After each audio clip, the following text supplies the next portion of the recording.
Assalamualaikum warahmatullahi wabarakatuh. Para ulama, bapak-bapak, ibu-ibu, dan segenap pemirsa TV One di seluruh tanah air. Muslim musiman, nggak enak denger ya. Tapi memang yang namanya musim itu nggak bisa dilarang. Cuma kalau musimnya habis. Musim itu temporer kan? Musim rambutan bisa nggak dilarang? Nggak boleh musim rambutan. Ya terus keluar dia lagi musim. Musimnya habis. Susah nyari rambutan. Kenapa? Musimnya udah habis. Nah, sebagai agama, ketika seseorang ikrar menjadi muslim, dia masuk ke gerbang Islam, maka pertama dia harus menyatu kepribadiannya dengan Islam. Ana muslimun qabla kulli syai'. Sebelum berbuat apapun dia ingat Islamnya. Saya muslim sebelum apapun. Saya camat tapi saya muslim. Saya menteri tapi saya muslim. Saya jaksa tapi saya muslim. Saya bankir tapi saya muslim. Jangan dibalik. Saya muslim pak tapi kan saya jaksa. Terbalik urusannya dulu. Saya muslim pak tapi kan saya kan pejabat. Saya pejabat tapi saya muslim. Pantas korupsi? Nggak pantas, saya nggak akan korupsi. Itu fadilahnya. Yang kedua, orang masuk Islam tuh nggak boleh separuh-separuh. Ya ayyuhalladzina amanu dkhulu fis-silmi kafah. Hai orang yang beriman, masuklah ke dalam Islam secara total, utuh, paripurna. Kalau Islam katamu, Islamlah rumah tanggamu, Islamlah cara kau berdagang, Islamlah cara kau berpakaian, Islamlah cara bertetangga. Jangan masuk Islam separuh-separuh. Coba tanya ibu-ibu, kalau masuk separuh-separuh enak nggak? Islam jorok bener sih, orang lagi ngomong bener-bener.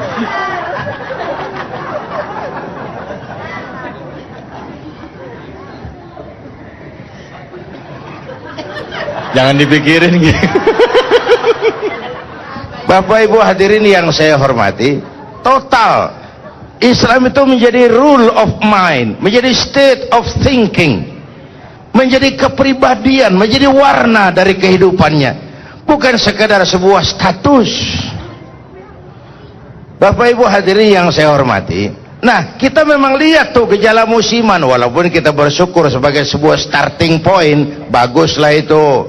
Dadakanlah artis pada berjilbab, televisi yang sari-sari kagak ada apa-apa tiba-tiba buka tafsir. Lumayan lah itu, bagus sebagai starting point. Nah kalau puasa berhasil, kita berharap habis lebaran tuh makin meningkat. Habis puasa semakin meningkat. Janganlah habis selesai puasa selesai segala-galanya. Itu namanya puasa tidak punya dampak dalam membentuk kepribadian. Kan banyak kita ini terjebak pada rutinitas ritual. Ibadah kita kerjakan hanya untuk melaksanakan sebuah kewajiban. Sampai sejauh mana dia punya dampak dalam membentuk pribadi, kita jarang melakukan evaluasi. Itulah yang sering saya bilang, jangan heran kalau ada orang sholat rajin, maksiat tekun. Sedekah mau, nyolongnya lebih gede. Malaikat dah godek dah, bagaimana nyatetnya nih bocah nih, kotor banget rapotnya, susah nulisnya. Ibadah tidak punya dampak dalam membentuk kepribadian. Oleh karena itu dituntut konsistensi, dituntut istiqamah di dalam kita berislam ini. Apalagi kita sudah kontraknya kan inna sholati wa nusuki wa mahyaya wa mamati lillahi. Itu komitmen, itu kontrak total. bahwa ibadahku, sholatku, hidup dan matiku cuma untuk Allah dan karena Allah. Kalau hidup sudah mulai kita gantungkan kepada yang selain Allah, bersiaplah untuk kecewa. Saya bersaksi tiada Tuhan selain Allah, maka saya tidak akan menyembah kecuali hanya kepada Allah. Saya tidak akan pernah takut kecuali hanya kepada Allah. Saya tidak akan menggantungkan hidup kecuali hanya kepada Allah. Saya tidak akan minta rezeki kecuali hanya kepada Allah. Saya tidak akan pernah takut kecuali hanya kepada Allah. Total. Lalu saya bersaksi Nabi Muhammad utusan Allah, Nabi terakhir. Tidak ada Nabi sesudah Nabi Muhammad. Harga mati, titik. Total. Ada yang ngaku jadi Nabi, wajib tidak percaya. Jenggotnya ke bawah Pak, masa bodoh. Mau sorbannya kayak Batman, nggak ada urusan. Total konsisten. Apa dan bagaimanapun resikonya, apa dan bagaimanapun resikonya, konsisten dengan keislamannya. Masih ingat yang namanya Bilal? Bilal, ibu kenal Bilal? So tahu lu di mana kenalannya lagi, kenal. Budak sahaya ikut Nabi, dipanggil sama majikannya. Bilal, iya bos. Kamu masuk Islam ya? Iya. Memangnya kamu siapa Bilal? Ya budak Tuan. Budaknya siapa? Budak Tuan. Kamu kerja sama siapa? Sama Tuan. Yang gaji kamu? Ya Tuan. Kamu tahu kan? Kamu kerja sama saya, yang gaji saya. Kenapa kamu mau ikut Islam padahal saya belum kasih izin? Tuan, saya memang kerja sama Tuan. Tuan yang gaji. Saya kan digajikan karena saya kerja, Tuan. Itu kerja kewajiban saya, itu gaji hak saya. Kalau kewajiban udah saya jalankan, hak boleh saya terima dong Tuan. Perkara agama saya mau pilih yang mana, Tuan nggak usah maksa-maksa. Gila kamu Bilal. Biarin. Kamu berani? Dari kemarin. Bilal, kalau kau tetap dengan keyakinanmu, dengan Islammu, kalau kau tetap dengan Islammu, kau akan saya siksa. Terserah. Saya bunuh. Boleh. Mati kamu. Biarin.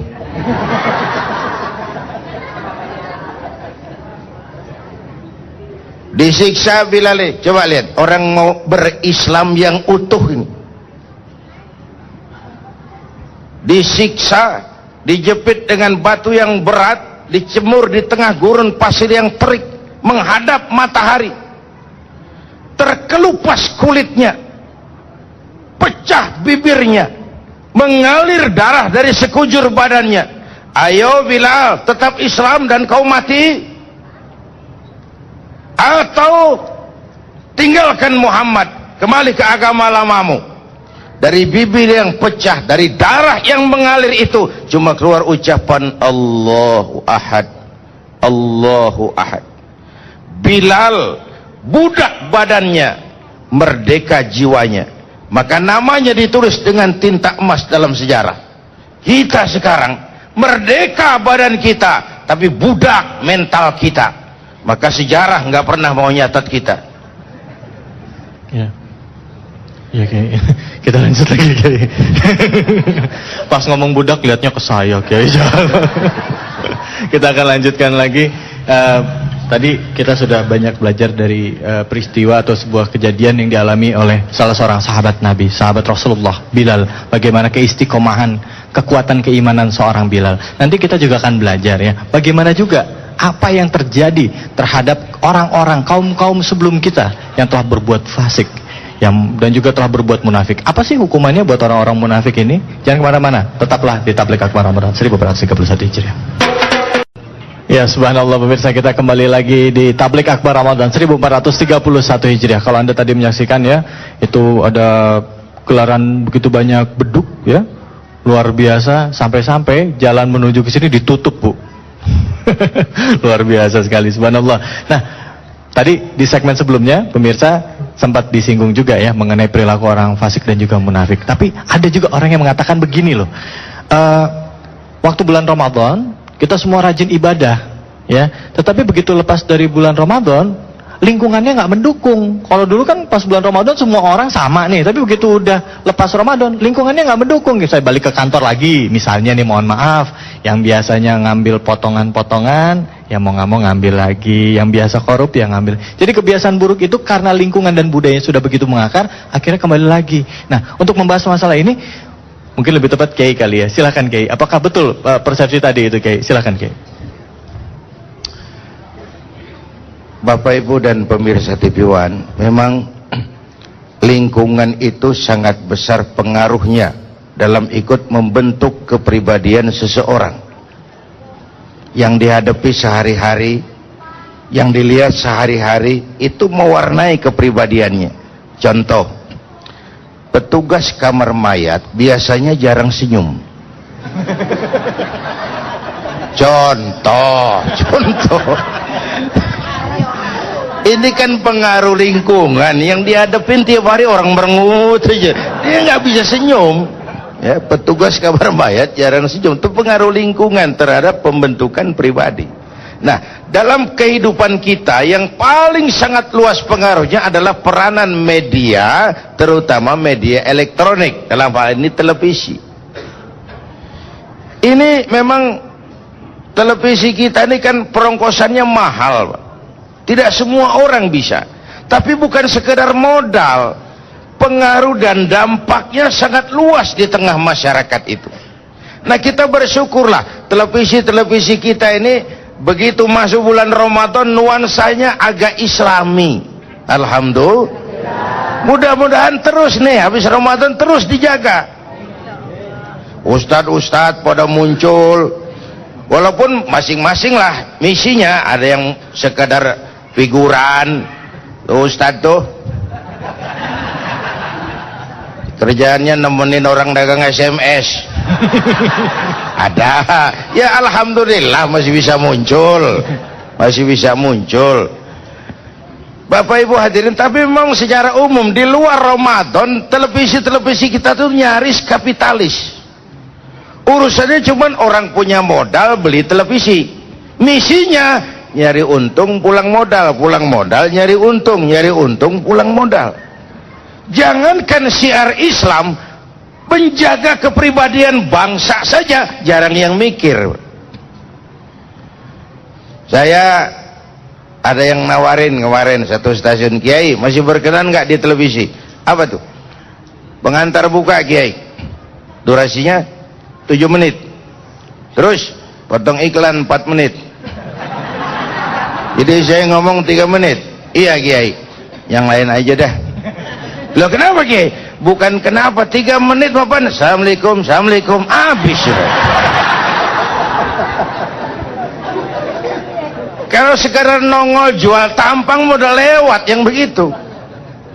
Atau kadang-kadang dikasih jam tayang setengah jam 30 menit, formatnya dibikin murni entertain.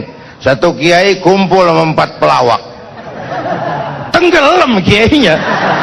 Kiainya 1, pelawaknya 4. Ini di luar Ramadan sih lihat gitu tuh. Sebutan ini dikasih jam tayang bagus, sentuhan rohani Islam, 1 jam penuh. Di luar Ramadan 1 jam penuh, jam 3 subuh. Itu yang nonton kampret. Dicari yang ratingnya jeblok itu loh.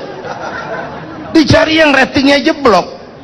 Tapi sebagai umat Islam saya iri tuh. Natal siaran langsung dari Vatikan, Nyepi disiarkan secara nasional, Waisak disiarkan secara nasional, Tahun Baru Hijriah nggak ada televisi yang genit.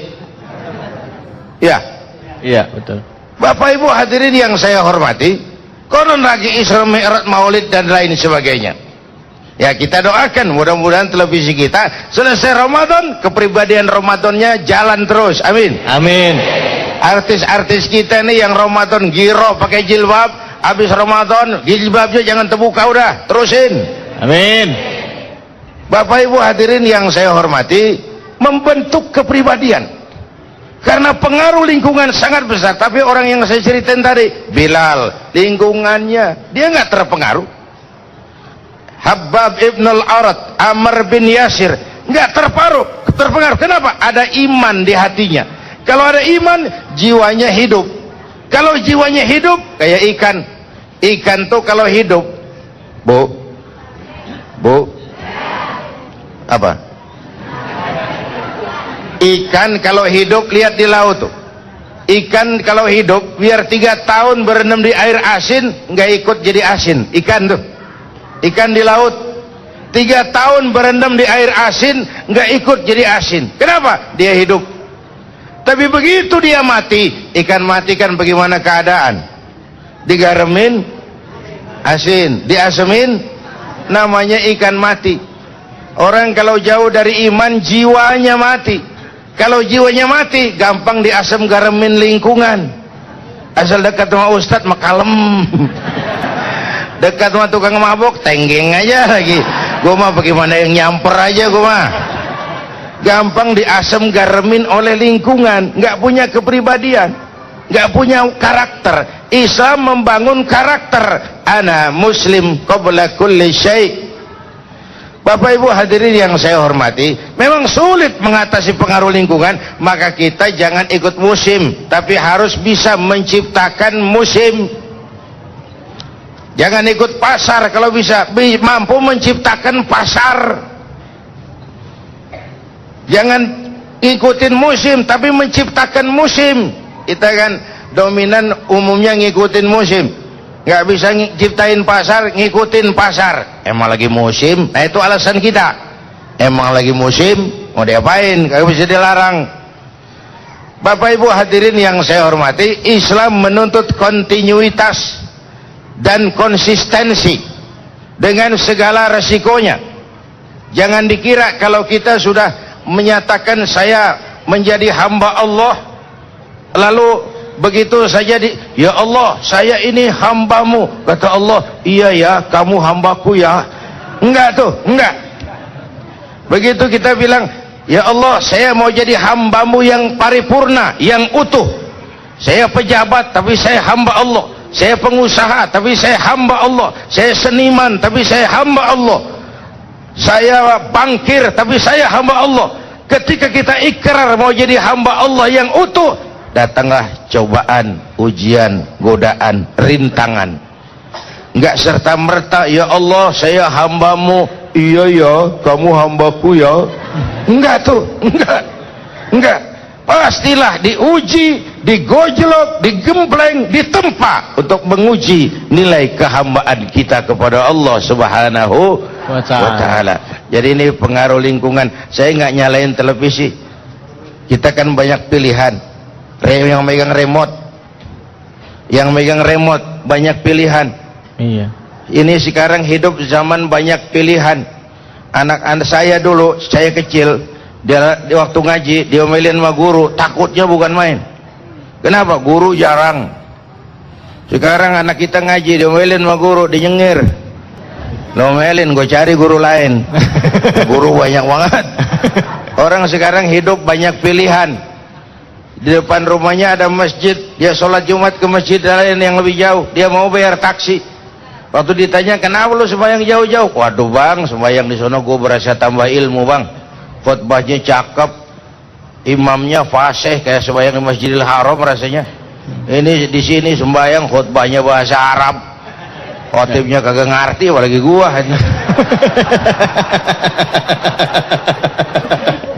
Sholat Jumat saja orang sudah pada milih sekarang itu. Baru sholat Jumat doang ya kayaknya. Kita akan lanjutkan lagi betapa besar pengaruh lingkungan ya terhadap, tapi balik lagi tadi adalah keimanan kita. Nah, silakan kami berikan kesempatan kepada Anda pemirsa untuk bergabung bersama kami di nomor telepon 0213103567 untuk memberikan pertanyaan kepada Kiai Haji Zainuddin MZ. Sudah tergabung? Oke, baik. Halo, assalamualaikum. Assalamualaikum. Waalaikumsalam. Iya, siapa di mana ini Mas? Waalaikumsalam. Ya, Mas siapa ini Mas? Heru di Jakarta. Mas Heru di Jakarta. Puasa Mas? Mas Ya, Heru? insya Allah. Insya Allah. Silakan pertanyaannya Mas Heru. Iya. Mas David, kalau masalah pahala orang yang muslim musiman gitu, kayak ikut-ikutan aja. Iya. Yang istilahnya kalau sholat taraweh tuh cuma buat ya sholat sih sholat, tapi sekalian ngeceng gitu, nyari cewek gitu, gimana pahalanya gitu. Baik, itu ya, itu aja ya. Oke. Iya, Iya. itu aja Mas Heru. Mas Heru kayak gitu ya. Sholat tarawih sih cari kecengan. Sama aja sama gua. Bercanda. Ya, nanti akan dijawab oleh Keke. Gimana nih kalau orang-orang yang ibadah ini sebenarnya bukan cari ridho Allah, tetapi cari status dari orang manusia gitu ya, dari dapat penghargaan dari orang sekitar atau ada kepentingan-kepentingan lain. Ya, terima kasih Mas Heru. Jawabannya akan diberikan oleh Kiai Zainuddin MZ sesaat lagi. Sabar ya, tetaplah di Tabligh Akbar Ramadan 1431 Hijriah. Kita kembali lagi di Tabligh Akbar Ramadan 1431 Hijriah ya. Di segmen sebelumnya ada pertanyaan nih dari Mas Heru tadi kalau saya nggak salah.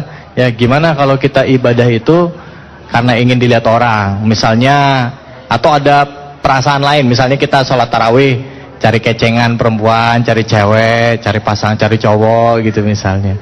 Ada kayak gitu. Saya ingat waktu kecil sholat tarawih itu karena pengen main sarung sama temen-temen sama makan somai waktu kecil.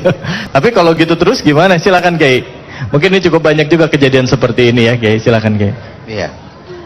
Hadirin dan pemirsa TV One, sholat tapi sambil nyari cewek katanya tadi ya.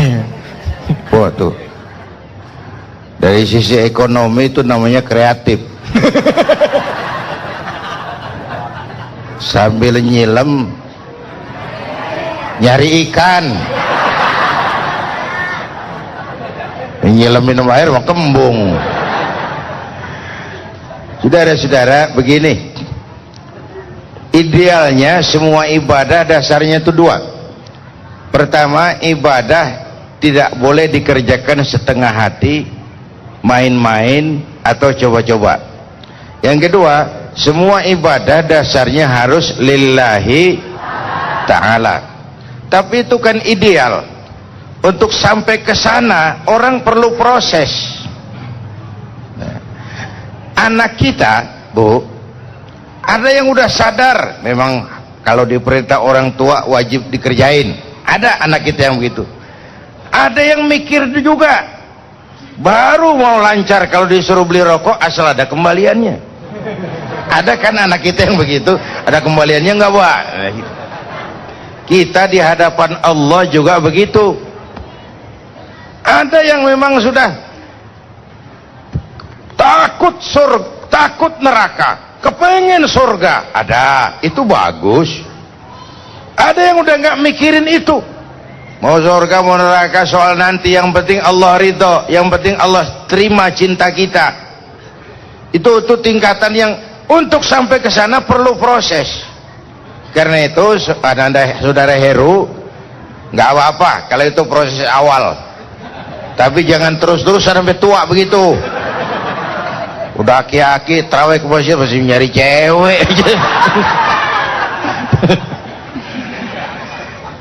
Sebagai proses awal bagus lah itu, ada sugesti kan, ada sugesti.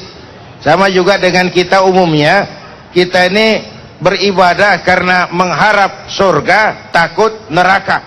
Itu bagus. Tapi kan kalau pertanyaannya lebih jauh, kalau nggak ada surga berhenti dong sembahyang.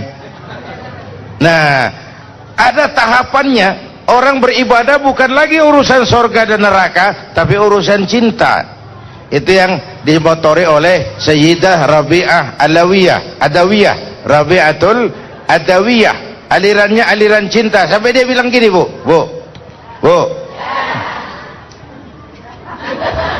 Rabi'atul Adawiyah bilang begini, Tuhan, kalau saya menyembahmu karena mengharapkan surgamu, jauhkan saya dari itu. Kalau saya meninggalkan maksiat karena takut nerakamu, campakkan saya ke neraka itu. Tapi kalau saya ibadah kepadamu karena saya cinta kepadamu, maka terimalah cinta saya. Itu namanya orang beribadah karena cinta. Cinta Allah, mau surga mau neraka itu belakangan. Cinta dulu, diterima enggak sama Allah.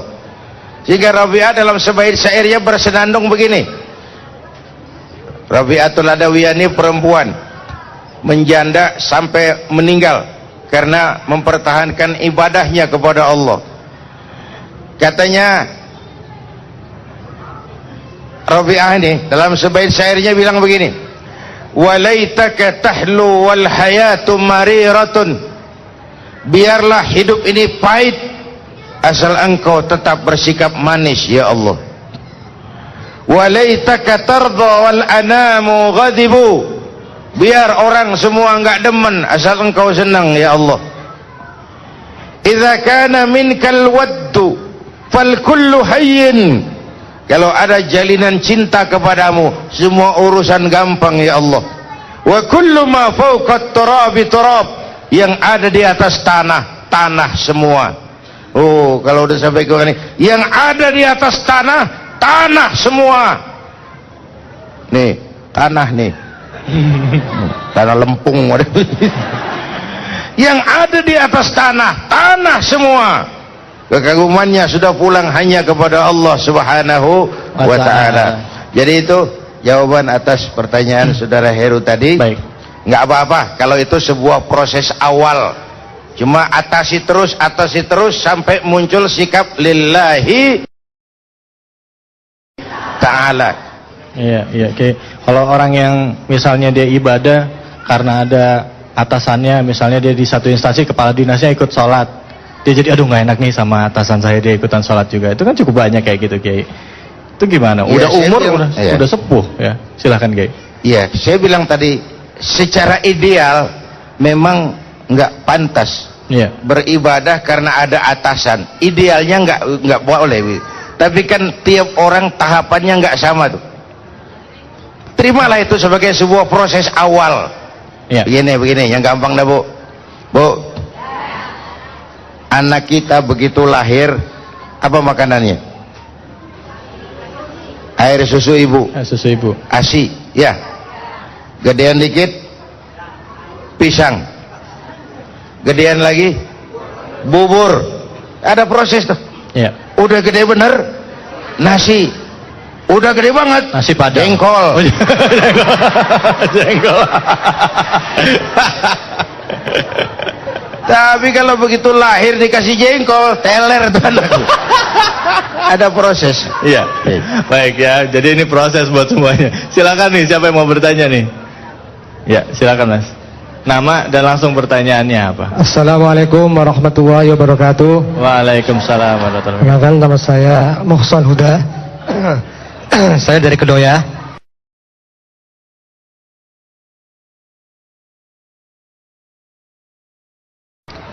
Bang Yai, yang mau saya tanyakan ialah apa tauladan yang dicontohkan Rasulullah kepada kita untuk menjaga kekafahan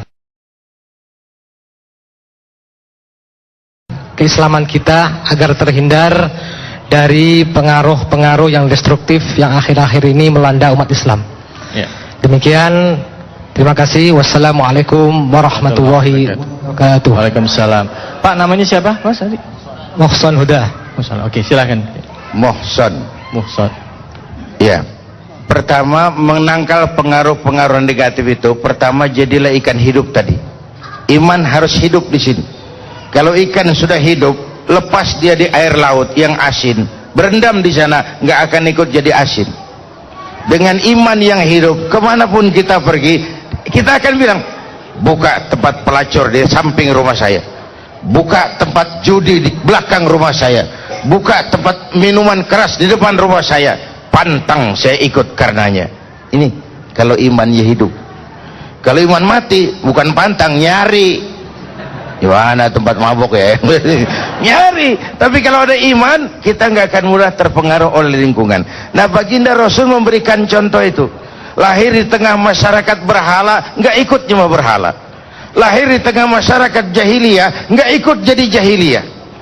Berbisnis, nggak larut jiwanya mencari keuntungan dengan menghalalkan segala cara. Ini sebuah potret bagaimana kita membangun kepribadian, tidak larut oleh situasi dan kondisi. Tapi memang sekali lagi, makin hebat lingkungannya menguji keimanan kita, makin mantap iman kita. Contoh, puasa di Jakarta sama puasa di pesantren di kaki gunung, insya Allah pahalanya lebih besar di Jakarta kalau sama ikhlas ya. Kenapa? Pesantren di kaki gunung kita puasa, siapa yang mau godain? Nggak ada, semua pada puasa juga. Di Jakarta kita puasa, warung saban pojokan buka, tulisan gede, hormati orang puasa, di bawah yang makan biasa. Ini lingkungan sangat besar pengaruhnya. Jadi oleh karena itu ya, pejuang itu kan kelihatan kalau ketemu musuh. Kalau nggak ketemu musuh, semua orang bisa ngaku jadi pahlawan, bisa ngaku jadi pejuang. Tapi saat ketemu musuh, disitulah kelihatan nilai kejuangan kita, nilai kepahlawanan kita. So, iman baru kelihatan kadarnya kalau dia sudah berhadapan dengan ujian dan cobaan. Sekira itu. Baik, terima kasih banyak Kiai. Nanti kita akan lanjutkan lagi temanya, akan kita bahas. Dan buat Anda pemirsa, silakan yang menantikan kuis, sabar. Anda nanti bisa hubungi kami di nomor telepon 0213103567. Merupakan kuis persembahan dari Wali Topohan. Jangan kemana-mana, tetaplah di Tabligh Akbar Ramadan 1431 Hijriah. Assalamualaikum warahmatullahi wabarakatuh.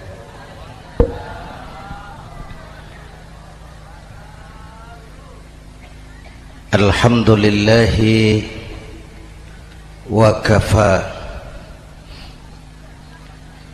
wassalatu wassalamu ala sayyidina Muhammadin al-Mustafa wa ala alihi wa ashabihi ahli sidki wal wafa, amma ba'd. Para ulama, para habaib, para masyayikh yang saya muliakan, yang terhormat Bapak Kapolres dan Bapak Dandim, Sahibul Bait, segenap keluarga besar Pondok Pesantren Raudhatul Muta'allimin Al-Aziziyah, bapak-bapak, ibu-ibu, hadirin hadirat ma'asyiral muslimin yang saya cintai. Saya bersyukur dapat menghadiri haflah Maulidin Nabiil Karim, dan saya bangga dan terharu dengan keberadaan Pondok Pesantren Raudhatul Muta'allimin Al-Aziziyah ini. Sekarang ini banyak orang bisa memberi contoh, tapi sedikit orang bisa menjadi contoh. Memberi contoh itu mudah, tapi menjadi contoh itu yang sulit. Oleh karena itu, pada kesempatan ini kita ingin mengambil contoh bagaimana Rasul melaksanakan perjuangan. Apa modal utamanya? Saya sampaikan 3 sajalah, mudah-mudahan selesai 10 menit. Yang pertama, modal utama perjuangan baginda Rasul adalah akhlakul karimah. Memperbaiki akhlak dengan akhlak. Oleh karena itu, surah Madu sudah selesai. Dari dan ke Madura jadi lebih mudah. Bahkan Madura akan jadi daerah industri. Tetapi yang kita ingin, Madura tetaplah Madura. Akhlak tidak boleh berubah. Zaman boleh berubah, akhlak tidak. Masa boleh berganti, tapi keyakinan tidak boleh mati. Nah, soalnya adalah kepada siapa kita harus berakhlak.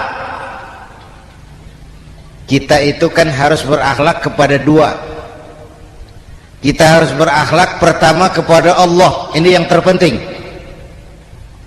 13 tahun Rasul berjuang di Mekah hanya memperbaiki akhlak kepada Allah, menanamkan tauhid, meluruskan akidah, membangun keyakinan. 13 tahun di Mekah itu, dengan perhitungan kalau fondasi kuat, bangunan aman.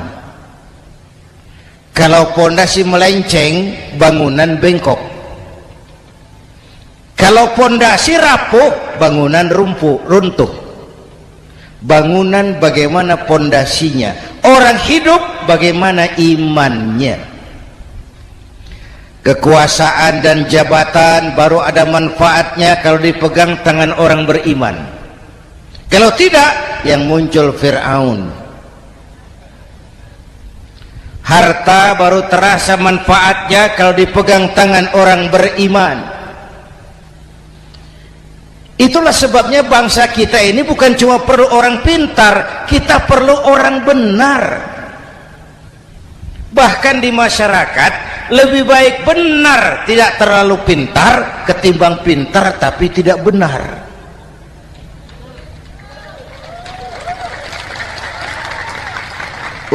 Kalau sudah pintar tidak benar, rusak rakyat itu, Pak.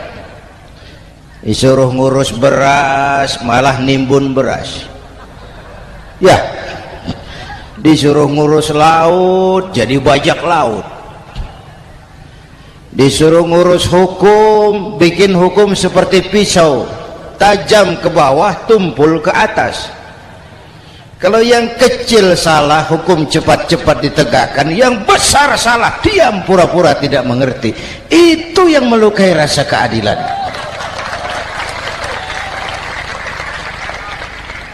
Mulai dari akhlak kepada Allah. Bagaimana cara berakhlak kepada Allah? Caranya dua. Pertama, jangan menyekutukannya dengan sesuatu pun. Yang kedua, jangan menyembah kecuali hanya kepadanya. Itu akhlak kepada Allah. Konsisten, disiplin.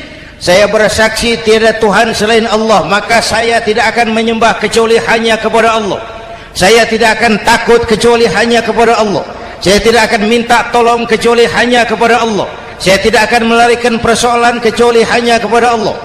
Saya bersaksi Nabi Muhammad utusan Allah, Nabi terakhir. Tidak ada Nabi sesudah Nabi Muhammad. Harga mati, titik. Disiplin. Ada yang mengaku jadi Nabi, wajib tidak percaya. Disiplin. Sekarang ini kan bangsa kita disiplinnya lemah. Korupsi agak sulit diberantas karena pejabat kita takut atasan tapi nggak takut Tuhan.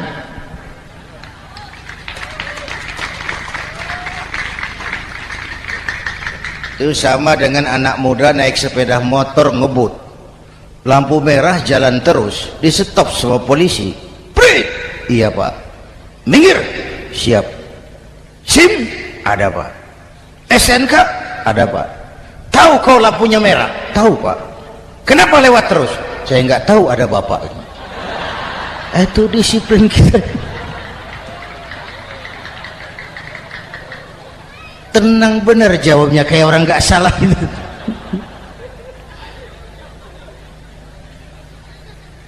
Iman. Apalagi belakangan ini saya sering bilang gini Pak, ini humor tapi agak tasawuf. Orang yang paling tenang hidupnya itu tukang parkir. Coba lihat tukang parkir, walaupun mobil banyak, mereknya bagus-bagus, tidak pernah sombong. Tenang ini, tenang. Nanti mobil pergi satu demi satu, habis sama sekali, dia tidak sedih. Tenang. Mobil banyak tidak sombong, mobil habis tidak sedih. Apa rahasianya? Ternyata, ini tasawufnya di sini. Tukang parkir tidak merasa memiliki, tapi merasa dititipi. Wah itu. Siapa saja yang merasa memiliki, bersiaplah kehilangan, dan itu menyakitkan. Tapi kalau merasa dititipi, jabatan, harta, anak, istri, semua titipan, hiduplah seperti tukang parkir. Pertama, titipan tidak boleh bikin kita sombong. Dititipi kok sombong, tidak pantas. Ya, Pak Zainuddin titip mobil ya, silakan. Yang punya mobil pergi, saya petatang peteteng. Tidak pantas dititipi kok sombong. Ada orang dititipi jabatan oleh Allah sombong, dititipi sombong. Ada enggak pejabat sombong? Ada, namanya Fir'aun. Tuh pejabat-pejabat sombong anak buah Fir'aun semua. Dititipi harta oleh Allah jadi orang kaya sombong, sama tetangga ndak mau kenal, orang lain kecil semua, jalan ndak injak tanah, kuntilanak. Yang kedua penting, titipan harus dijaga baik-baik. Kalau tidak, yang nitip marah, yang nitip marah. Pak titip sepeda motor, silakan. Waktu diambil sepeda motor, kaca spion pecah, knalpot hilang, bumper hancur, marah ndak yang nitip? Marah. Saya kan titip, kenapa ndak dijaga baik-baik? Dititipi harta oleh Allah jadi orang kaya supaya bangun pesantren, bela yatim, santuni yang lemah, pelitnya 17 setan. Yang nitip marah. Dititipi jabatan oleh Allah isinya korupsi saja, yang nitip marah. Nah, saya mau kasih lihat sekarang. Allah titip Indonesia, Allah titip Indonesia. Hai rakyat, ini Indonesia, aku titip, kata Allah. Sebentar, ada meja mau naik. Silakan Mas. Iklan. Ya, terima kasih. Jangan disangka kalau disediakan air teh pidatonya jadi lama. Dekorasi ini kok. Sampai mana tadi? Hai rakyat, ini Indonesia, aku titip, kata Allah. Ini negara besar dan kaya. Titipan ini ditebus dengan keringat, air mata, darah, dan nyawa. Ini bedanya. Malaysia memang merdeka, tapi diberi Inggris. Singapura merdeka, diberi Inggris. Indonesia merdeka, keringat, air mata, darah, dan nyawa. Ini negara aku titip, kata Allah. Ini negara besar dan kaya. Buminya subur. Di atas perut buminya segala tanaman hidup. Di bawah perut buminya ada gas, minyak, batu bara. Lautnya kaya, hutannya kaya. Kekayaan negeri ini harus digunakan bagi sebesar-besar kemakmuran rakyat. Itu amanat konstitusi. Disalahgunakan, dikorupsi, yang nitip marah. Yang nitip marah. Kalau dia marah, dia suruh makhluknya yang lain negur. Siapa? Merapi. Bromo, anak Krakatau, itu Merapi demo, Pak. Kalau kita rakyat demo, anak buahnya Pak Danres turun. Tapi kalau Merapi demo, siapa yang mau ngatasi? Mbah Marijan. Selesai.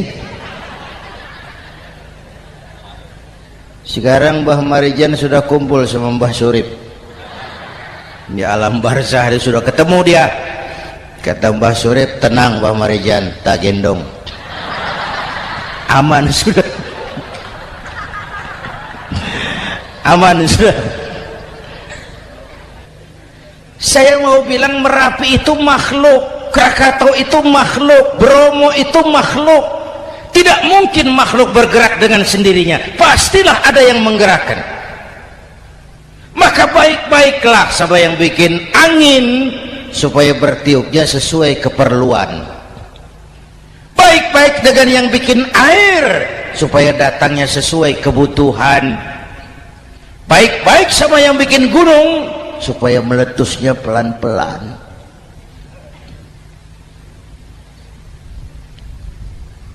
Bapak Ibu hadirin yang saya hormati, menjaga titipan. Jangan menyembah kecuali hanya kepadanya. Jangan menyekutukannya dengan sesuatu pun.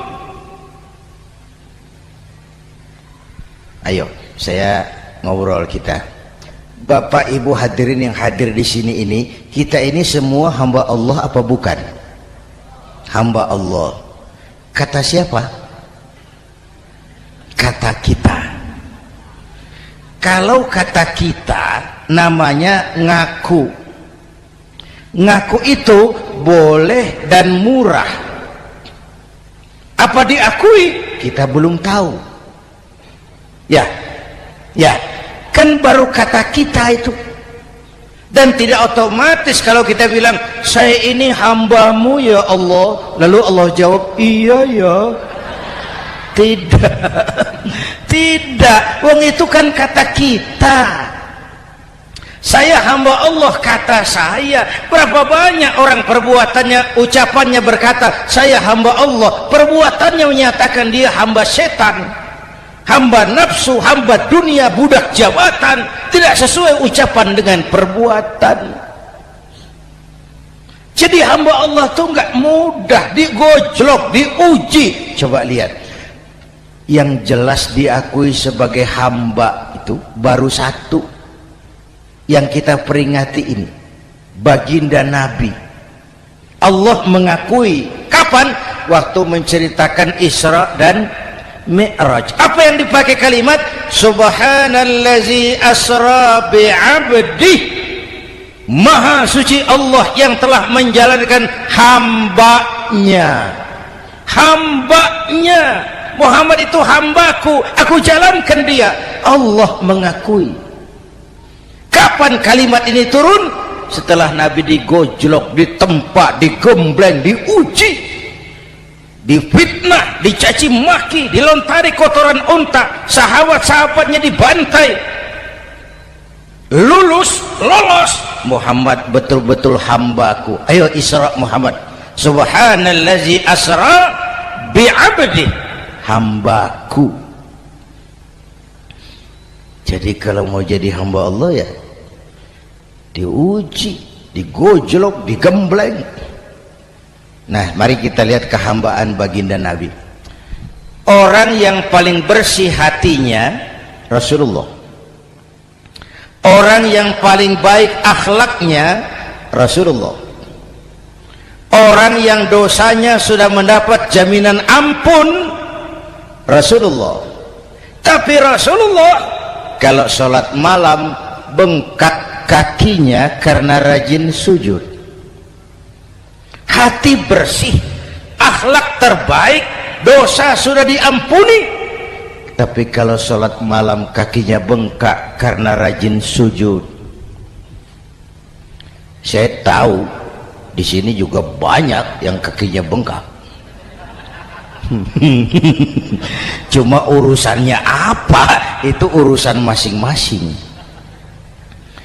Pada tingkat seperti itu Rasulullah, saya perlu Allah, saya perlu Allah, saya perlu Allah. Yang 100 tahun kita bangun selesai oleh gempa 3 menit. Ya, yang 100 tahun kita bangun ternyata selesai oleh gempa 3 menit. Kita perlu Allah, kita perlu Allah. Makanya musibah itu kan kalau menimpa orang baik-baik namanya ujian. Kalau menimpa orang setengah baik itu paruh-paruh yang bikin malaikat bingung. Sholat rajin, maksiat tekun. baca Quran mau, fitnah orang hobi, ngaji nyolong jalan terus. Untung di sini nggak ada yang begitu. Di Jakarta banyak, di sini insya Allah sama. Jakarta. Orang separuh-separuh seperti itu kalau dapat musibah itu namanya teguran, bukan ujian. Kenapa ditegur? Lalai. Nah, kalau orang jahat dapat musibah itu namanya persekot. Uang muka tanda jadi. Kontannya nanti di akhirat. Kalau diuji bukan saja harus sabar tapi harus lulus. Kalau ditegur, introspeksi, perbaiki yang kurang, kurangi yang memang berlebihan. Bertali-tali, bersambung-sambung musibah ini. Dan musibah kalau datang tidak pernah memilih, tidak pernah memilih. Bapak Ibu hadirin yang saya muliakan, jadi mari yang pertama jaga akhlak kita kepada Allah. Jangan menyekutukannya dengan sesuatu pun, jangan menyembah kecuali hanya kepadanya.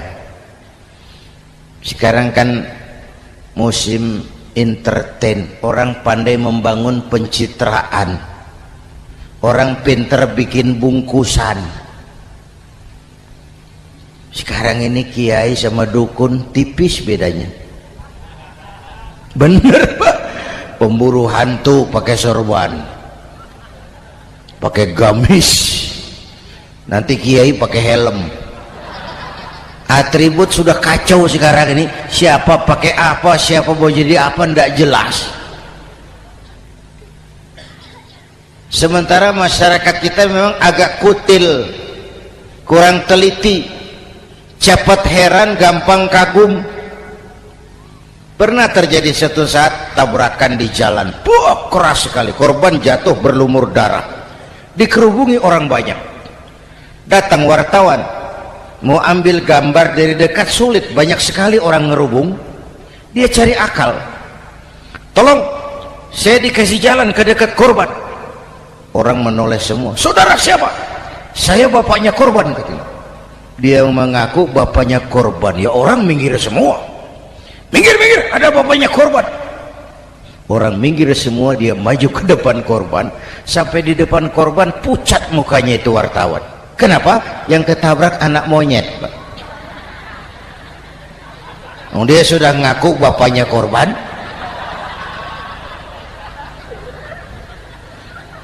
Ini cerita pendek tapi pesannya dalam. Kalau belum kenal benar jangan cepat-cepat ngakui. Ya, rakyat harus cerdas sekarang ini. Emas pasti kuning, benar itu? Apa semua yang kuning pasti emas? udah cerdas lah itu, hati-hati, ini zaman pencitraan. Orang pandai bikin bungkusan. Oleh karena itu kita juga harus punya filter supaya tidak hanyut oleh kedangkalan pencitraan itu. Satu itu akhlak kepada Allah. Yang kedua, kepada siapa kita berakhlak? Kepada sesama manusia. Kepada sesama manusia itu siapa? Pertama, sesama muslim. Malam ini saya hadir di sini, saya tidak merasa tamu. Saya hanya keluarga di tengah keluarganya.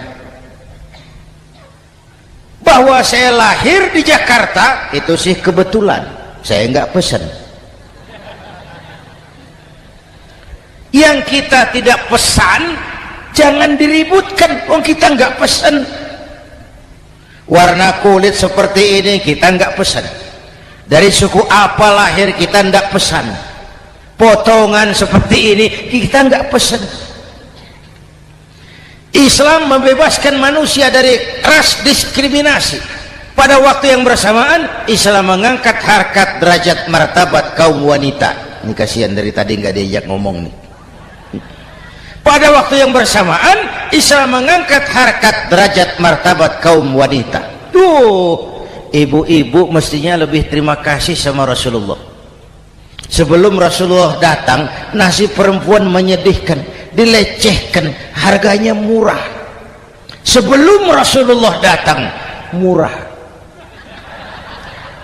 Sebelum Rasulullah datang, murah. Coba lihat wanita sebelum Islam, sedih, dilahirkan hanya untuk melahirkan, alat pemuas nafsu.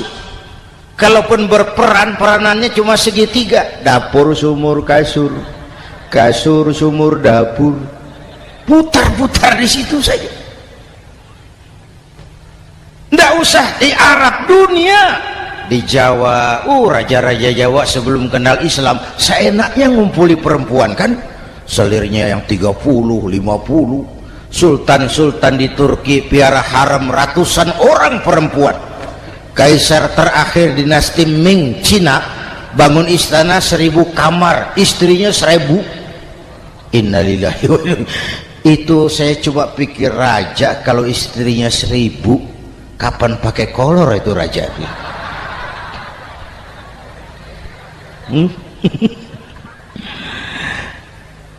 Rasulullah datang terenyuh, an-nisa imadul bilad, perempuan jangan diperlakukan begitu, perempuan tiang negara. Kalau baik perempuan, baik negara. Kalau rusak perempuan, hancur negara. Waktu ditanya, ya Rasul, siapa yang paling harus saya taati di dunia? Ibumu. Setelah itu siapa lagi? Ibumu. Setelah itu siapa lagi? Ibumu. Setelah itu siapa lagi? Bapakmu. Menghargai perempuan, ibumu, ibumu, ibumu, bapakmu. Ibu 3 kali disebut, bapak, bapak 1 kali, ibu 3 kali, bapak 1 kali, ibu 3, bapak 1, 1 bapak. Gimana sih ngitungnya jadi kerok begini? Salah ngitungnya, salah.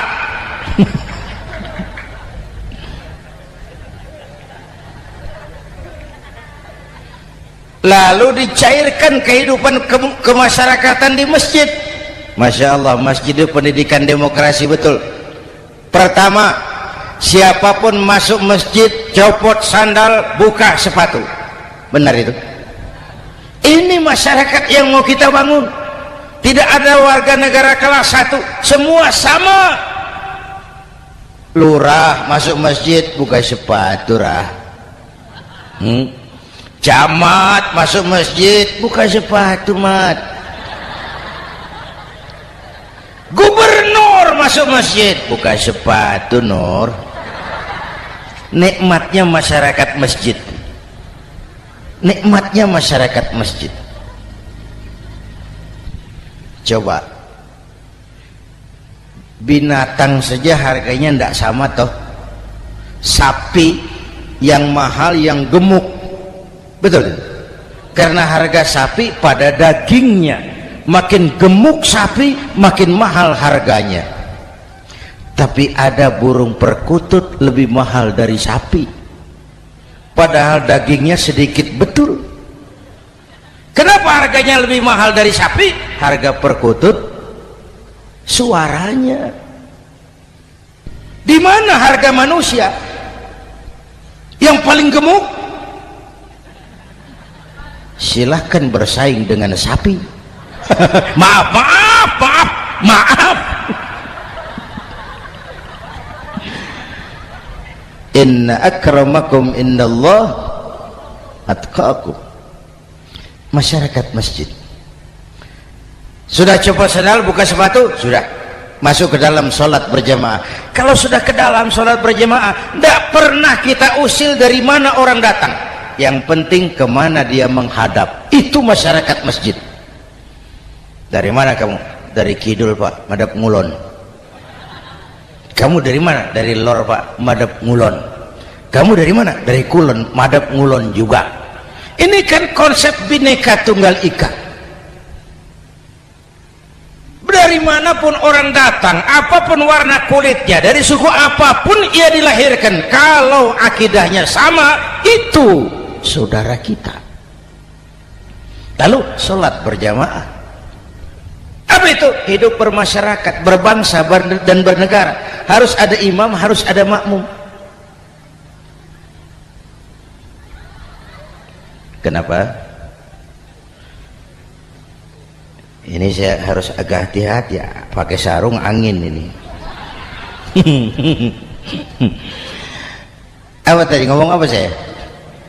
Sholat berjamaah, bermasyarakat, berbangsa dan bernegara. Ada imam, ada makmum. Siapa makmum? Kita ini rakyat. Siapa imam? Para pemimpin negara. Apa bedanya? Imam harus dipilih, makmum nggak usah. Coba baca kitab fikih yang setebal apapun, nggak ada bab pemilihan makmum. Nggak usah, makmum nggak usah dipilih. Orang buta boleh jadi makmum, orang bisu boleh jadi makmum, tukang mabuk boleh jadi makmum, tapi tidak tiap orang boleh jadi imam. Imam harus dipilih. Siapa yang jadi imam? Pertama, a'lamuhum, orang yang paling alim di kampungmu, angkat jadi imam. Yang paling alim, bukan yang paling tua. Yang paling alim, tahu urusan, punya konsep, punya visi dan misi, mengerti negara ini mesti dibawa kemana, jalan keluarnya apa, angkat jadi imam. Pak, ada dua orang Pak, alimnya sama, yang mana yang dipilih? Kalau ada dua orang alimnya sama, kata Nabi, afsahuhum, yang lebih fasih lidahnya. Apa artinya fasih? Nyambung sama rakyat, tahu apa yang dimaui rakyat, nyambung. Tidak sah orang fasih bermakmum kepada imam cedal.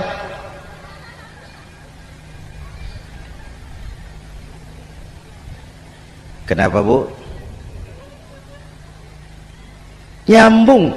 Capek kalau punya imam nggak nyambung sama makmum. Makanya kalau sudah jadi imam, pesan Nabi apa? Idza amma ahadukumun nasa falyukhaffif. Kalau kamu jadi imam, ringankan sholat kamu, jangan terlalu panjang. Itu makmum tidak sama kekuatannya. Ada yang tua renta, diri saja sudah gemetar. Ada makmum yang punya darah tinggi, kalau sujud lama kepalanya sakit. Ada makmum yang sudah janji habis sholat mau terima uang. Jangan kalau sudah jadi imam di kota, sholat isya berjamaah, rakaat pertama selesai Fatihah, Yasin, bubar makmum itu. Jadi imam jangan terlalu lama, kayak Husni Mubarak tuh kelamaan jadi imam, 30 tahun, rakyat capek.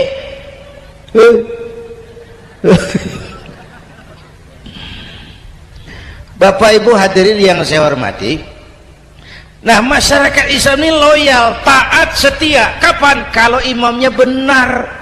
Imam takbir, makmum takbir, imam ruku', makmum ruku', imam i'tidal, makmum i'tidal, imam sujud, makmum sujud.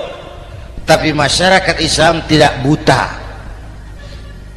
Imam keliru, makmum wajib menegur.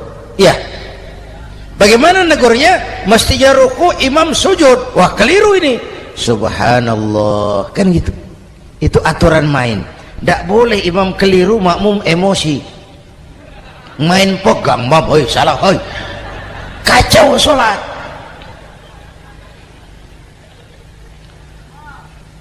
Imam buang angin,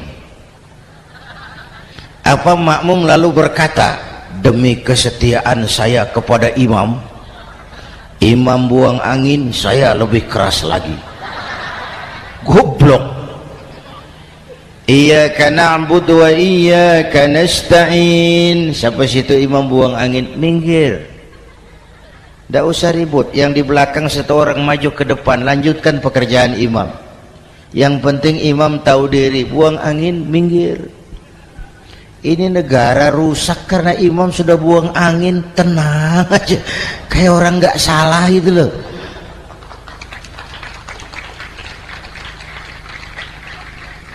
Selesai sholat dikasih tahu imam tadi buang angin ya sedikit. Apa kalau nggak sedikit lalu nggak rusak sholat itu? Nah, dalam menjaga akhlak kepada sesama, ayo kita jaga kesatuan, persatuan, kerukunan, kekompakan. Ini pesantren Raudhatul Muta'allimin Al-Aziziyah, ini aset kita.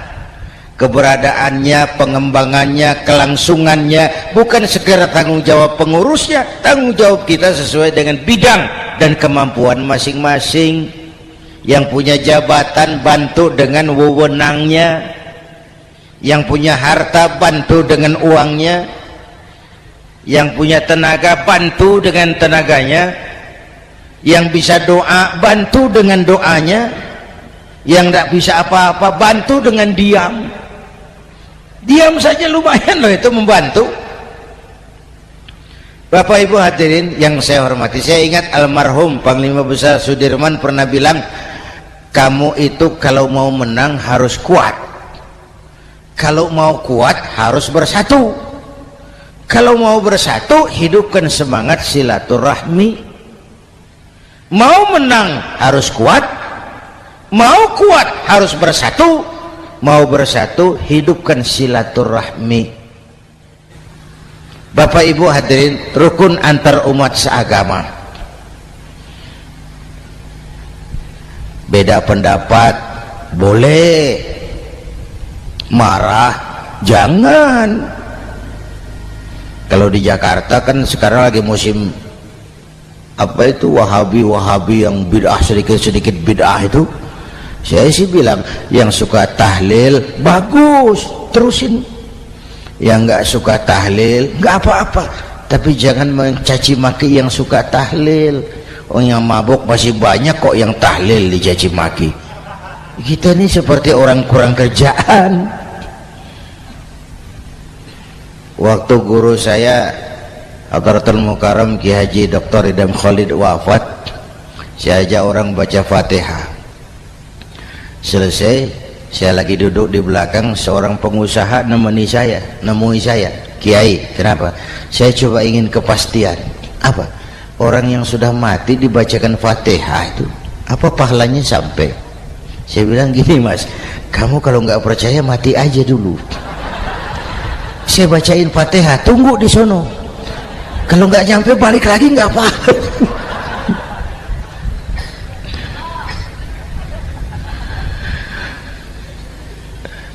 Depan rumah saya itu ada masjid, Pak, pakai beduk seperti itu. Ada teman saya, Kiai, pakai beduk masjidnya. Iya pakai. Kan Rasulullah enggak pakai. Enggak memang. Bid'ah tuh. Loh, siapa bilang? Beduk itu bukan agama, itu budaya, tanda masuk waktu. Bukan manggil orang sholat. Manggil orang sholat pakai azan. Tanda masuk waktu, itu hebatnya Wali Songo, pakai beduk. Kalau nggak mau pakai beduk boleh, teriak-teriak juga boleh. Pak Greb, boleh. Tapi Wali Songo kan bijaksana, pakai beduk saja, sekali pukul satu desa dengar. Itu bijaksananya dakwah Wali Songo. Kalau beduk dianggap bid'ah, miskin kita. Itu budaya. Seperti sepeda motor, itu budaya. Kalau beduk dianggap bid'ah, sepeda motor bid'ah tuh. Rasulullah nggak pakai, jual, beliin unta.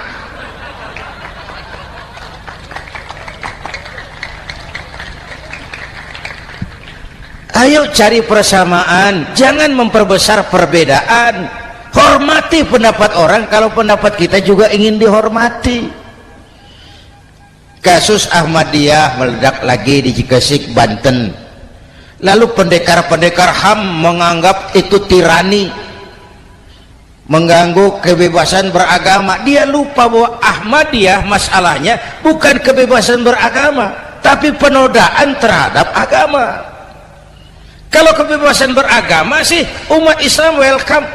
Orang mau Hindu, mau Buddha, mau Kristen bebas memilih agamanya masing-masing. Tapi ini kan Ahmadiyah lain, ngakunya Islam tapi ada nabi lagi sesudah Nabi Muhammad, namanya Mirza Ghulam Ahmad, asal dari India. Saudara hadirin yang saya hormati, ini yang prinsip penodaan terhadap agama. Kalau nggak ngaku Islam nggak masalah. Supaya mau aman caranya cuma dua, Ahmadiyah jadi agama sendiri, karena Malaysia sudah melarang, Brunei sudah, Rabito Alam Islami menyatakan aliran sesat, Saudi Arabia melarang pengikut Ahmadiyah pergi bikin haji, udah dianggap non muslim. Cuma memang pemerintah kita nggak tegas. Kalau dari dulu dinyatakan dilarang, nggak akan ada lagi kasus-kasus seperti itu.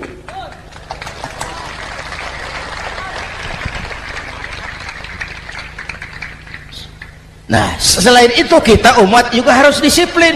Coba sudah berapa banyak nabi bermunculan di Indonesia. Dan Indonesia ini saya heran, Indonesia ini pasar bagus, Pak. Kalau ada nabi, ada aja pengikutnya, saya heran tuh. Indonesia ini pasar bagus. Ada Ahmad Musaddiq Al-Qiyadah, jadi nabi. Konsultan bulu tangkis jadi nabi. Dapat wahyunya di Bogor, ditangkap polisi 4 tahun. Muncul lagi di Bandung, namanya Sayuti, tukang cukur, ngaku dapat wahyu jadi nabi, ditangkap polisi lagi 2 tahun. Di Malang Ustadz Roy, ya sebenarnya petinju, dia masuk Islam, mu'alaf, belajar Islam tidak pakai guru, diutak-atik ayat Quran. Sholat kita harus mengerti artinya, maka sholat boleh pakai bahasa masing-masing. Ramai masjid. 2 tahun penjara.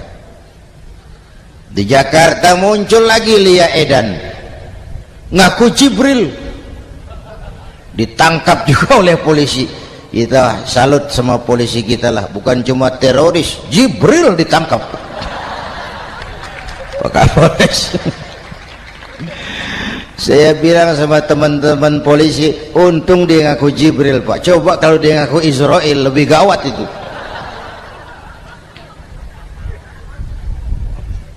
Yang parah, antara Cirebon Losari, dia perbatasan Jawa Tengah Jawa Barat, pernah muncul agama baru namanya agama Jasun, agama Jawa Sunda, agama Jasun Jawa Sunda. Yang jadi nabi Tugimin. La haula wala quwata. Saya bilang ini jangan jadi nabi, jadi kiai juga nggak angker ini. Al Mukarram Bapak Kiai Tugimin, nggak enak. Yang lebih nggak enak selawatannya loh itu. Kalau kita kan tadi nikmat tuh, ya Habibi ya Muhammad, nikmat rasanya tuh. Coba ganti sama yang tadi, wah enggak, ya Habibi ya Tugimin, nggak enak itu, Pak. Jadi umat Islam itu sangat menghormati orang lain agama. Soal agama orang lain, lakum dinukum, awas hati-hati kalimatnya. Kita menghormati orang lain agama. Soal agama orang lain, lakum dinukum, kita memang yakin cuma Islam agama yang benar, tapi bukan berarti kita boleh menghina agama orang lain. Kenapa? Kalau agama kita yang dihina, kita kan sakit hati. Orang lain sama dong. Itu sebabnya Allah berpesan, jangan kau caci maki Tuhan mereka, karena mereka akan balas mencaci maki Tuhanmu. Dan itu artinya mencaci maki aku, kata Allah. Jelas ini? Jelas? Justru karena umat Islam mayoritas di Indonesia, maka kerukunan antar umat beragama terjaga dengan baik. Kalau umat Islam mau main kasar, mau main kayu, mau main keras, umat Islam ini 85%, yang lain pasti selesai. Saya jamin selesai. Tapi kan tidak. Kita sadar betul ini negara Pancasila. Kita sadar betul bahwa kita harus menghargai orang lain agama. menjaga kerukunan, rukun antar umat beragama. Yang ketiga, rukun antar umat beragama dengan pemerintah. Dulu kiai saya bilang, sultanun zulum khairum min fitnatin tadum. Pemerintah yang jelek pun sebenarnya masih lebih lumayan ketimbang tidak ada pemerintahan. Kalau itu ukurannya. Coba umpama nanti Pak SBY sudah terlalu pusing, lalu pengumuman jam 000, seluruh rakyat Republik Indonesia saya umumkan mulai malam ini tepat jam 000 pemerintah bubar. Ayo bayangkan seperti apa kita tanpa pemerintah. Hukum rimba, yang kuat menekan yang lemah, yang kaya merampok yang miskin. Rumah saudara dirampok, lapor ke polisi, kata Kapolres, maaf polisi, baru bubar. Hak asasi diinjak-injak, lapor ke pengadilan, pengadilan bubar. Masih ada pemerintah saja yang kuat suka menekan yang lemah, apalagi kalau tidak ada pemerintah. Karena itu ulama dan umara dua pilar utama. Kalau kuat keduanya, kuatlah masyarakat. Kalau rapuh keduanya, maka rapuhlah juga masyarakat. Bapak Ibu hadirin yang saya hormati, ini yang kedua, kita harus berakhlak kepada sesama. Yang ketiga, kepada siapa kita harus berakhlak? Kenapa? Iya, saya cuma lihat jam. Yang ketiga, kepada siapa kita harus berakhlak? Kita ini harus berakhlak kepada makhluk Allah yang lain di luar manusia. Kepada air kita harus berakhlak loh Pak. Saya dulu remaja ngaji fikih, kiai ngajar makruh buang air kecil di tanah yang berlubang. Saya protes, kenapa makruh kiai? Pertama, untuk kesehatan, siapa tahu di lubang yang kau kencingi ada gas beracun. Kalau tidak kiai, kalau tidak maka artinya kau harus melindungi binatang yang ada di dalam lubang. Siapa tahu di lubang yang kamu kencingi ada semut sedang rapat membahas masalah Mesir. Apa dosanya lalu mati dikencingi? Ini namanya rahmatan li semut. Bapak Ibu hadirin yang saya hormati, ada hadis sederhana, fa iza zabahtum fa ahsinu zibhata. Kalau kamu menyembelih hewan, sembelihlah dengan cara yang terbaik. Jangan nyembelih ayam pakai pisau tumpul, itu namanya tidak berperi kebinatangan. Kepada ayam kita berakhlak, kepada pohon kita berakhlak, kepada air kita berakhlak. Kenapa sekarang alam tidak seramah dulu? Karena kita juga tidak ramah kepada alam. Kenapa sering terjadi banjir? Karena tempat air kita kurangi. Dia bingung mau kemana. Air nggak punya tempat. Akhirnya masuk ke rumah kita juga, masuk dalam zoharul fasadu wal bil barri wal bahri bima kasabat aydin nas, karena kita tidak berakhlak kepada lingkungan. Bapak Ibu hadirin yang saya hormati, jadi itu yang pertama, modal utama perjuangannya akhlakul karimah. Mau sukses, utamakan akhlak. Industrialisasi boleh terjadi di Madura, jalan berhotmik licin, oke, listrik masuk desa, alhamdulillah, tapi akhlak jangan berubah, akidah jangan goyah.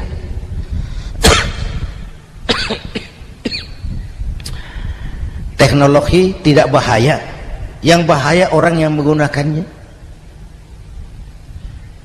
Wayang itu yang namanya cepot, itu bisa selawat badar kalau yang megang Anom Suroto. Cepot bisa sholawat badar kalau yang megang Anom Suroto. Wayang bagaimana dalangnya, teknologi bagaimana orang yang menggunakannya. Satu. Yang kedua, yang kita contoh dari baginda Rasul, beliau itu sejak kecil tidak dimanjakan Pak. Lahir ke dunia tidak sempat melihat wajah bapak. Umur 6 tahun ditinggal ibu. Umur 9 tahun ngembala kambing, berniaga ke Syam. Syam itu Syria sekarang. Umur 9 tahun bisnis lintas negara dari Saudi ke Syria. Remaja tidak dimanjakan, kerja keras, peras keringat, banting tulang, tidak ada pekerjaan halal yang hina. Lahir pribadi yang tegar, mental yang tahan banting, manusia yang tidak cengeng karena sejak kecil ditempa oleh kesulitan. Jadi gini, orang itu kalau biasa susah, ketemu susah, ndak kaget Pak, mentalnya kuat. Saya santri biasa makan kangkung, datang ke rumah teman dikasih kangkung, loh makanan saya ini, dikasih daging ayam, nambah. Orang tuh kalau biasa susah enak. Saya santri biasa tidur di masjid, disuruh nginep di hotel, pules Pak. Tapi yang biasa tidur di hotel suruh nginep di masjid, encok. Hidup ini perjuangan, mau sukses harus berani susah. Jangan seperti dulu nih cerita santri. Ada santri beternak lebah, ambil madunya itu. Satu hari dia mau periksa sarang lebah, naik ke pohon pakai tangga, pakai sarung biasanya santri. Dia lupa ada pakai celana dalam. Naik pohon periksa, entah bagaimana terpegang sarang lebah itu, berhamburan lebahnya keluar, salah satu masuk ke sarungnya, tergigitlah Al-Mukarramnya itu. Dia menjerit, aduh, jatuh berguling ke bawah. Sudah lama jatuh, dia buka sarungnya, dia lihat bengkak. Karena bengkak kan jadi besar, senang juga dia. Dia berdoa, ya Allah, hilangkan sakitnya, biarlah bengkaknya. Ini kan, ini doa orang nggak konsekuen. Bengkak dan sakit itu paket. Mau bengkak ya harus berani sakit. Masa sakitnya bengkaknya mau, sakitnya nggak mau. Itu satu tuh. Yang kedua, kita ini sering kalau punya cita-cita sering seperti rapat tikus. Satu hari sekelompok tikus rapat paripurna tikus untuk mengantisipasi bahaya kucing. Bagaimana supaya kucing itu jangan lagi mengganggu kita. Akhirnya ada yang mengusulkan begini, bagaimana kalau di leher kucing kita gantungkan lonceng, supaya kalau dia datang dari jauh suaranya sudah kedengaran dan kita bisa lari menyelamatkan diri. Wah, cerdas dia. Setuju semua. Setuju, bagus. Nah, oke. Waktu pembicaraan dilanjutkan, tikus mana yang mau menggantungkan lonceng ke leher kucing? Rapat bubar. Setuju, akur. Iya. Waktu kerja selesai. Bapak Ibu hadirin yang saya hormati, terutama anak-anak saya, para santri, remaja, pemuda. Hidup ini persaingan. Bapakmu tamat SD, nak kau sarjana. Bapakmu cuma jadi RT, nak kau camat. Bapakmu tukang tambal ban, kau harus punya pabrik ban. Anak saya pertama dulu, saya titip mondok di Tebu Ireng. Tahun pertama pulang saya kontrol, sini kau, apa hasilmu setahun di pesantren? Dia sodorkan saya sebuah piagam penghargaan juara lomba pidato di pondoknya. Saya heran, ini anak di rumah jarang ngomong, kok bisa jadi juara pidato? Saya tanya, kamu bisa pidato, apa yang dipidatoin? Dia bilang, kan kaset ayah dihafalin gitu. Ya saya ketawa juga, waktu itu dia masih anak-anak. Baiklah, tapi apa cita-citamu? Saya kepengen seperti ayah. Wah, kau ini salah. Kalau aku ayahmu di matamu menurutmu hebat, mestinya kau 10, 100, 1000 kali lebih hebat dari orang-orang yang kau anggap hebat, karena tantanganmu akan lebih berat dari tantangan yang aku hadapi sekarang. Kalau kau sama dengan aku, kau ditinggalkan zaman karena kau tidak mampu menjawab tantangan zamanmu. Bapak Ibu hadirin yang saya hormati, persaingan tajam, tantangan makin berat. Oleh karena itu diperlukan semangat yang dicontohkan Nabi. Kerja keras, peras keringat, banting tulang. Tidak ada pekerjaan halal yang hina. Sejak kecil ditempa oleh kesulitan.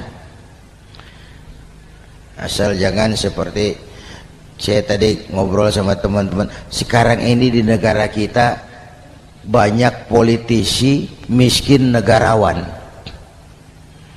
Pejabat-pejabat kadang-kadang kalau ngelihat rakyat tuh komentarnya nggak berpihak kepada rakyat. Saya ingat waktu Mentawai dihantam gempa, Nias hancur, infrastruktur hancur, rumah rakyat luluh lantak. Ketua DPR Pak Marzuki Ali bilang, bagaimana itu rakyat? Ya itu resikonya punya rumah di pinggir laut. Waduh, ini bukan komentar pemimpin, rakyat lagi susah kok dibilang kayak gitu. Saya prihatin dengan ucapan kayak gitu. Waktu cabai 100.000, di sini berapa sekarang? Sama ya. Waktu cabai mahal, ada pejabat bilang, rakyat suruh nanam cabai aja di halaman rumahnya. Ini kan nggak solutif dan nggak cerdas. Cabai naik, rakyat suruh nanam cabai. Nanti beras naik, rakyat suruh nanam padi. Yang saya khawatir kalau telur mahal, apa rakyat suruh bertelur gitu? Ini kan nggak cerdas dan nggak solutif.